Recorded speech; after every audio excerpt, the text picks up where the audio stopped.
来看真正有人咧趁这灾难钱的，这是伫咧云林虎尾大塘宿舍的工地呢。伫咧陈仔风台期间是互人偷摕物件2解，包括着这电缆线，也有工区等等，收10外件呢，拢互人甲偷摕去，损失10外万。即马经过工程单位的报案，目前警方已经调监视器进一步来追查。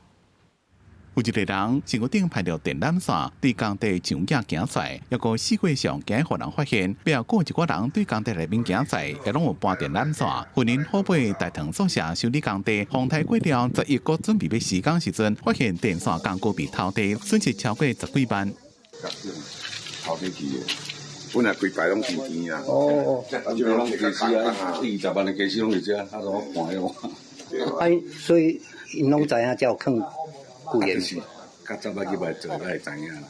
施工单位讲，调工地监视器发现，自初5透早就3个人走入去工地内面，甲电缆线、器材等10几项物件偷摕走。初7风台来进前，又有人入去内面偷摕，因已经报案，由警方调查。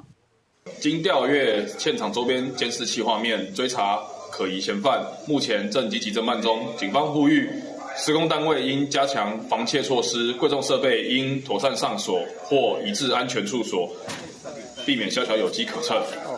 施工单位讲，这款器材拢有小可藏起来，一般人伫咧短时间内要找到搁偷摕走，无遐容易。怀疑是进前伫咧工地做临时工的人偷摕。警方表示，伫接到报案了，已经扩大调现场周边的监视器，积极追查。